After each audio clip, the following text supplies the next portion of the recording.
General Klaxon adjusted his ceremonial battle cloak and gazed at the holographic display showing a small blue planet spinning peacefully in the void. 47 species had surrendered at this exact moment in his campaigns. 47 civilizations had taken one look at the Zephyrian Empire's fleet and decided that existence was preferable to extinction. Admiral Vortex, present the tactical analysis, Klaxon commanded, his three eyes blinking in sequence, a sign of supreme confidence among his people. Admiral Vortex, whose name was both feared and respected across 17 star systems, manipulated the hologram with practiced ease. General, the species calls itself human, standard bipedal carbon-based life form. Their average lifespan 73 local years. Primitive nuclear technology, barely achieved interplanetary travel, and most importantly, he paused for dramatic effect, completely divided into arbitrary territorial factions. Commander Bristle, the Empire's xenobiology expert, chimed in with barely contained excitement. Sir, they actually fight among themselves constantly. Their historical records show continuous warfare over resources, ideology, and something called soccer. They've perfected the art of self-destruction. Klaxon's mandibles clicked in amusement. This was almost too easy. Predictable behavior patterns. Textbook, sir, Vortex replied. When faced with overwhelming force, their psychological profile indicates they'll experience the standard fear response. Initial panic, followed by attempts at negotiation, then complete surrender within 72 standard hours. I've run the simulations 14 times. And their military capabilities? Klaxon asked, though he already knew the answer would be laughably inadequate. Bristle consulted his data pad. Primitive kinetic weapons, basic chemical explosives, and apparently something called nuclear weapons that they're too afraid to use effectively. Their largest military vessels can't even leave their atmosphere without significant effort. The War Council erupted in what passed for laughter among the Zephyrians, a sound like grinding metal mixed with dying electronics. These humans were even more pathetic than the Glorpians, who had at least managed to put up a decent fight for 3 whole days. Commence the invasion, Klaxon declared. Standard psychological warfare protocol. Destroy a few military installations, broadcast our demands, and prepare the occupation paperwork. I want this wrapped up before the lunar cycle ends. I have a dinner reservation on Centauri Prime. The fleet moved into position with mechanical precision. 200 warships, each capable of reducing a continent to ash, arranged themselves in the intimidating formation that had worked flawlessly for 3 centuries. The same formation that had convinced the warrior-bred Klaxons to surrender without firing a shot. As the ships entered Earth's solar system, Klaxon allowed himself a moment of satisfaction. Number 48 would be his easiest conquest yet. He had no idea that he was about to encounter a species that had spent millennia perfecting the art of fighting like they were already dead. The first sign that something was wrong came when the Zephyrian fleet's intimidation broadcast was met not with terrified screams or desperate pleas for mercy, but with something Admiral Vortex had never encountered in his 300-year career: laughter. Sir, reported Lieutenant Grex from the communications station, we're receiving multiple responses to our surrender demand. Excellent, Klaxon said, settling into his command throne. Put them through. Instead of the expected sobbing world leaders, the main screen filled with what appeared to be a human in military attire sitting in what looked like a barely functional command center. The human was casually eating something from a small bag while explosions flashed outside the windows behind him. This Captain Rex Murphy, United Earth Defense Force, the human said, crunching loudly. And I gotta say, you boys picked a hell of a Tuesday to try this. Vortex blinked his 3 eyes in sequence, trying to process what he was seeing. Human, you are facing the full might of the Zephyrian Empire. Your planet has approximately 71 hours to surrender unconditionally. Captain Murphy paused mid-crunch. You know what, let me put you on hold for a second. The screen split, and suddenly the aliens were looking at multiple human faces. Rex, are you seriously taking a conference call during an alien invasion? This voice belonged to a woman in a lab coat who appeared to be running between explosions while carrying an armload of smoking equipment. Dr. Elena Vasquez, I presume you're aware we're being invaded? Murphy asked. Oh, absolutely, Dr. Vasquez replied cheerfully, ducking as something large and burning sailed over her head. I'm actually trying to get a sample of their hull material. This is the biggest scientific breakthrough in human history, and I'm not missing it because of a little apocalypse. A third window opened, showing a young man in military fatigues who was apparently laughing so hard he couldn't speak. Jake, you still with us? Murphy asked. Corporal Jake Martinez finally caught his breath. Sorry. It's just, did you guys see their ships? They look like flying staplers. And that surrender speech? I've heard more intimidating threats from my kindergarten teacher. Commander Bristle frantically checked his readings. Sir, I'm detecting elevated heart rates consistent with combat stress, but the vocal patterns suggest amusement? It's a trick, Vortex declared. Some form of psychological warfare we haven't encountered. On screen, Dr. Vasquez was now apparently taking apart some kind of alien probe with a crowbar. Oh, this is fascinating. Their quantum processors are actually less advanced than our gaming computers. Who built this? The lowest bidder. Murphy finished his snack and looked directly at the camera. Listen, folks, I appreciate the whole surrender or die routine, but we're kind of busy right now. You want to conquer Earth? You're going to have to work for it. Murphy out. The screen went black. The Zephyrian command deck fell silent except for the soft humming of electronics and the barely audible sound of General Klaxon's worldview cracking. Sir, Lieutenant Grex said quietly, they're not responding according to any known pattern. I noticed, Klaxon replied, his voice tight. Vortex, initiate Phase 2. Target their major population centers. Nothing focuses the mind like a demonstration of superior firepower. But as the first energy blasts lanced down toward Earth's surface, something impossible happened. Instead of mass panic and immediate surrender, the humans did something that no species in the galaxy had ever done when faced with Zephyrian might.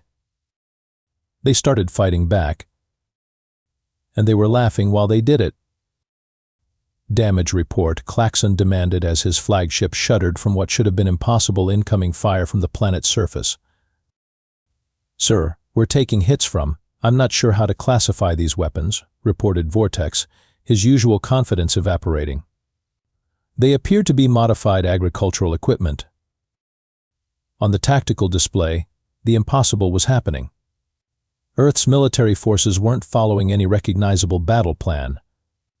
Instead of retreating to defensible positions or attempting to protect their population centers, they were doing something that defied every tactical manual in the Zephyrian archives.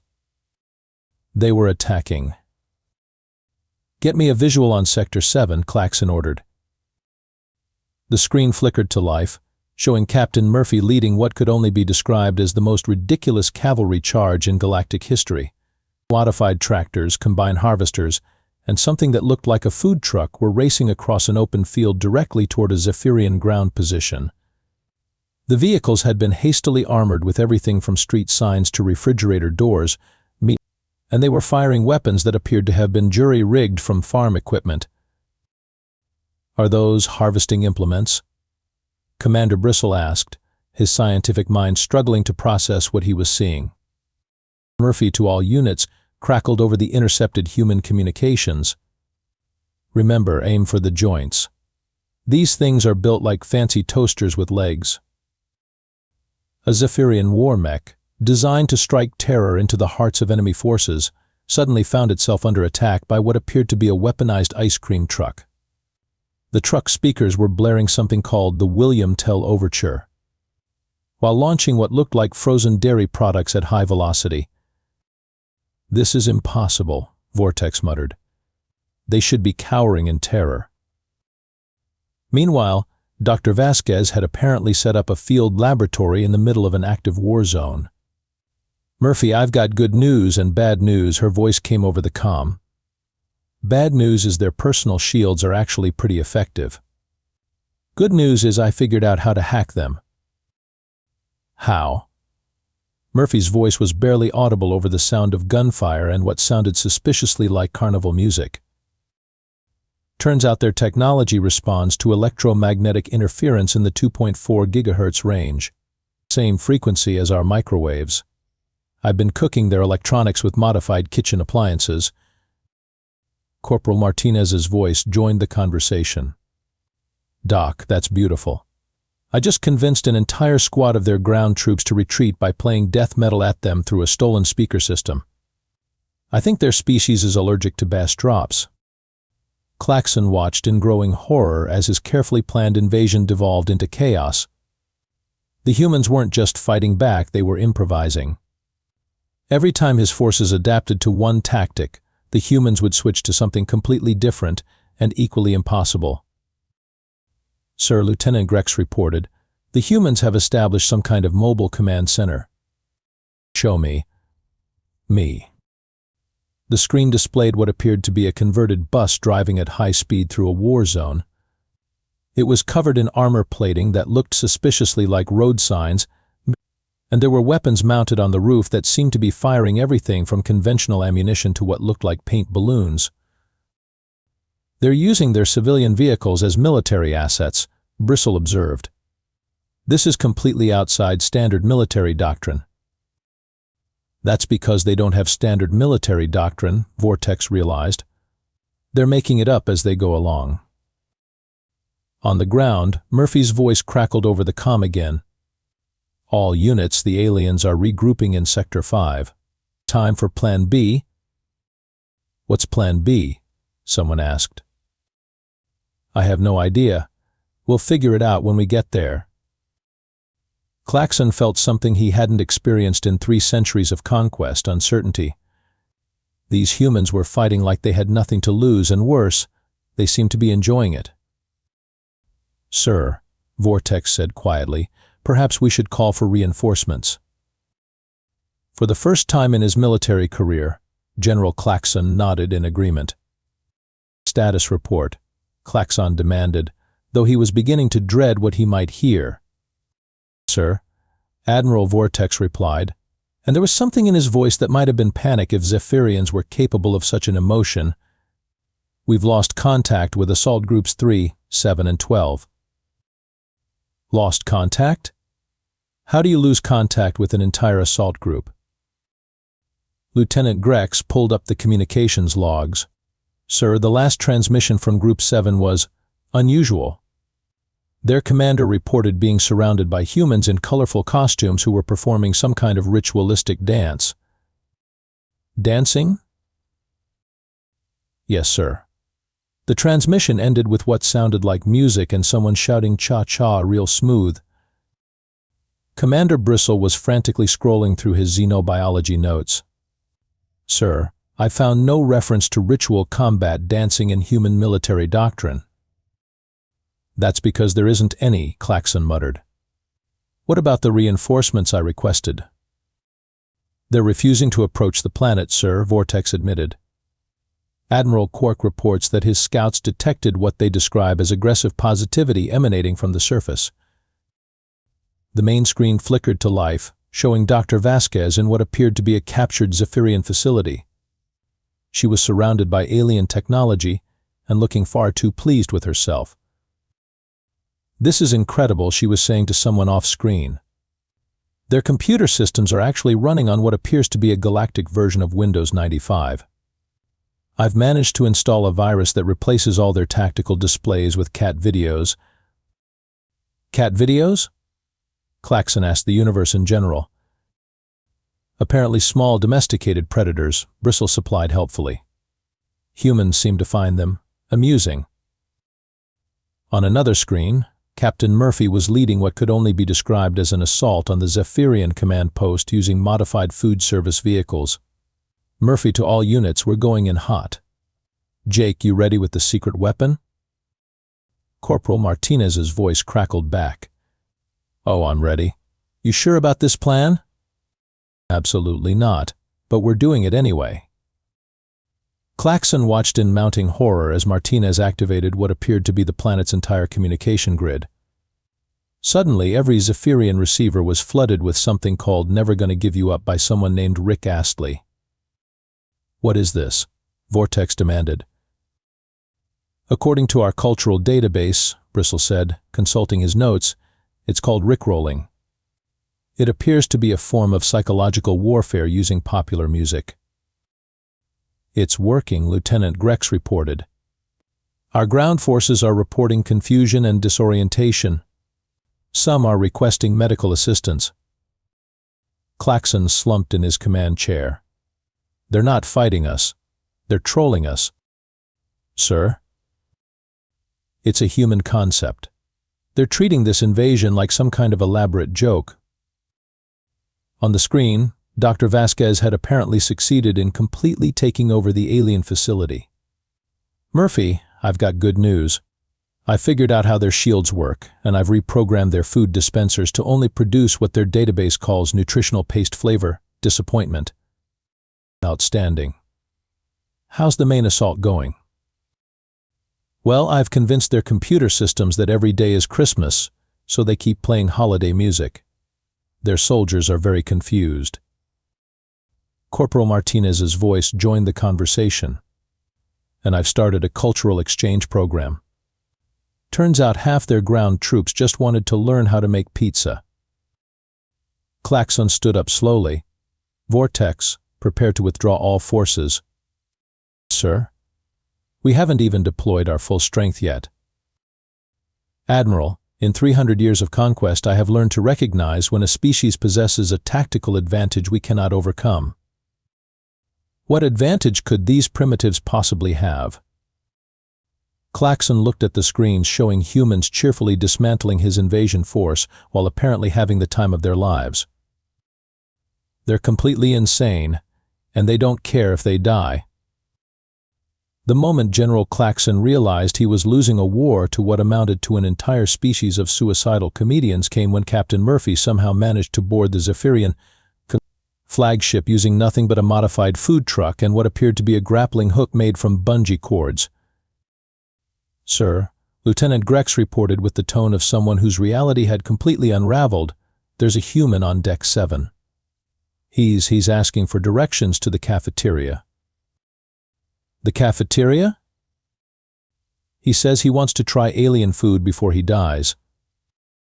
Claxon's three eyes focused on the security feed showing Murphy casually walking through the ship's corridors, apparently treating the invasion of a hostile alien vessel like a tourist attraction. Behind him, Dr. Vasquez was enthusiastically taking apart wall panels with what looked like a kitchen knife. "Elena, you getting anything useful?" Murphy asked, pausing to examine what was clearly a weapons locker. "Oh, this is fantastic," Dr. Vasquez replied, pulling out components that definitely weren't supposed to be removable. "Their quantum flux generators are held together with the galactic equivalent of duct tape. I think I can reverse engineer their entire propulsion system using stuff from Home Depot." Meanwhile, the main tactical display showed Corporal Martinez had somehow organized what appeared to be the largest flash mob in human history. Thousands of humans were performing synchronized dance moves in perfect coordination while Zephyrian ground forces stood around in complete bewilderment. "Sir," Commander Bristle reported, "our psychological warfare division is requesting immediate reassignment. They say they can't cope with a species that responds to intimidation tactics with interpretive dance." "And our ground forces?" "Half of them have surrendered, sir. The other half are asking if they can join the dance." Admiral Vortex, who had been silent for the past hour, finally spoke. "General, I've run every simulation in our database. According to our tactical computers, we should have achieved complete victory 17 hours ago." "Then why haven't we?" "Because the humans aren't following the rules." On the security feed, Murphy had found the ship's communication center and was apparently trying to call someone. "Murphy to Earth Command, I'm on the alien flagship and I gotta say, their interior decorator should be fired. Everything's beige." Rex, focus, came Dr. Vasquez's voice. I need you to find their main computer core. I want to install something special. What kind of special? Let's just say they're about to discover the joy of social media. Claxon watched in fascination and horror as Dr. Vasquez connected what appeared to be a modified smartphone to his ship's main computer. Within seconds, every screen on the vessel was displaying something called TikTok. Sir, Vortex said quietly, our ship's computer is now asking us to rate our invasion experience and leave a review. This is impossible, Claxon muttered. How are they doing this? I think, Bristle said. Consulting his notes, they're succeeding because they've assumed they're already dead.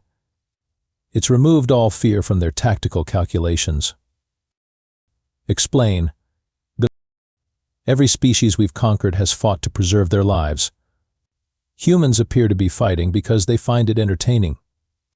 They're not afraid of dying because they've already accepted it as inevitable. On the screen, Murphy had found the ship's food dispensary and was apparently reviewing the menu options. Elena, they've got something called Nutrient Paste Supreme. Should I be worried? Probably, but we're all going to die anyway, so go for it. That's the spirit, Murphy replied, and actually tried the alien food. Huh, tastes like chicken. Claxon realized that somewhere in the past few hours his perfect invasion had become something unprecedented in galactic history, a comedy show. And somehow the humans were winning. Sir, Lieutenant Grex said quietly, perhaps we should consider retreat. For the first time in 3 centuries, General Claxon was forced to agree. The official Zephyrian military report would later describe the retreat from Earth as a tactical withdrawal to reassess strategic priorities. The unofficial version, whispered in military academies across the galaxy, was simply, we got our asses kicked by a species that turned warfare into performance art. General Claxon sat in his command chair, watching the blue planet recede as his fleet limped away from what should have been his easiest conquest. On the communication screen, the humans were apparently throwing some kind of celebration party. Murphy to alien fleet, came the familiar voice of Captain Rex Murphy, who was somehow still aboard the flagship despite all logical attempts to remove him. Thanks for stopping by. Next time maybe call ahead, we would have ordered pizza. How, Claxon asked the universe, is he still on my ship? Sir, Lieutenant Grex replied, he says he's claiming it as a prize of war and plans to turn it into a food truck. Dr. Vasquez appeared on screen, still wearing her lab coat and carrying what appeared to be half the ship's computer core.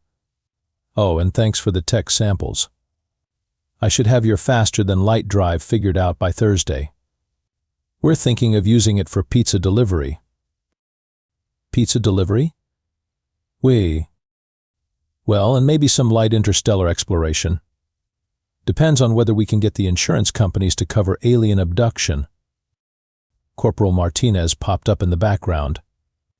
And sir, I hope you don't mind, but I've started a pen pal program between your troops and ours. Turns out Zephyrians are really into Earth cooking shows. Claxon looked at Admiral Vortex, who appeared to be having some kind of existential crisis. Admiral, in your professional opinion, what just happened here? Sir, I believe we were defeated by a species that has weaponized their own stupidity. That's not scientifically possible. Neither was anything else they did. On screen, Murphy was apparently giving a tour of the captured flagship to what looked like a news crew. And this is the alien command deck, which will make an excellent drive-through window once we get it back to Earth. Captain Murphy, Claxon found himself saying, "Why aren't you afraid?" Murphy paused and looked directly at the camera. "General, we figured out a long time ago that life's too short to spend it being scared. Sure, you could have blown us all to bits, but where's the fun in that? Besides, we were all going to die eventually anyway. Might as well make it interesting." Dr. Vasquez nodded enthusiastically. Plus, this is the best scientific opportunity in human history. Do you know how much we can learn from alien technology? We're already planning to revolutionize everything from transportation to food delivery." And Martinez added, "Your troops make excellent dance partners. We're thinking of starting an interspecies cultural exchange program." Claxon slowly began to understand. The humans hadn't defeated him through superior tactics or advanced technology. They'd won because they treated the invasion like just another day at the office, chaotic, unpredictable, and oddly entertaining. "Sir," Vortex said quietly, "we're receiving a transmission from Galactic Command." "Put it through." The screen filled with the imposing figure of Supreme Commander Zarthak, whose species had never been defeated in combat. "General Claxon, explain to me how you managed to lose an entire invasion fleet to a species that hasn't even achieved interstellar travel." Claxon considered his options. He could try to explain that humans had somehow weaponized their own cultural dysfunction, or that they'd turned his invasion into a combination of guerrilla warfare and variety show. Instead, he opted for the simple truth. "Sir, they're completely insane and they don't care if they die." There was a long pause. "I see. And the rest of the galaxy?" "We're recommending they be classified as a protected species." "Protected?" "Bien." "Yes, sir. For our own safety." Behind them, Murphy's voice drifted over the comm system.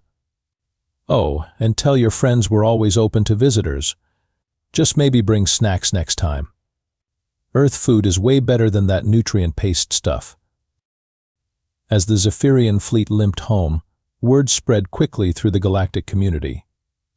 Earth was now officially classified as that planet with the crazy people who made the Zephyrians retreat by being weird at them.